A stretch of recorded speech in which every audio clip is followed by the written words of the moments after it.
ዩኒቨርሲቲ ተማሪዎች 3ኛ ዓመት ሲጨርሱ በየክልሉ ሄደው በየሙያቸው ቢሰሩ ነበር። እሺ ተማሪዎች እንዴት ናችሁ? መምህር ናትናኤል እባላለሁ። እናንተ ግን ናቱ አበሉኝ።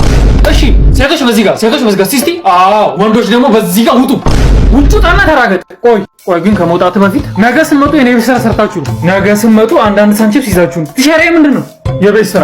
ነገ ስንመጣ ሁሉም አንዳንድ ሳንቺፕስ ይዛና ካያ ማርካለሁ።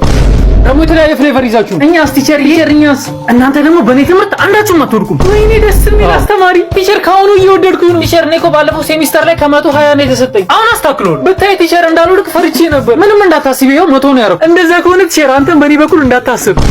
በእውነት ስምሽ ማን ነው? ቅድስት። በቃ እንዳያሳስብ ቲቸር በኔ በኩልም እንዳታስብ። ስምሽ ማን ነው? ጽዮን። እስከ መጨረሻው 100 ቲቸር እኔ ጋርም አለክ።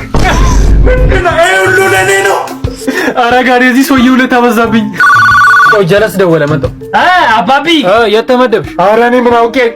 ቂንኮ የሚባል ሃይ ስኩል ገብቼ እንዳለ ረሃ ተማሪዎች። ኧረ ላሽ እኔ እኮ ኬጂ ነው የተመደብኩት።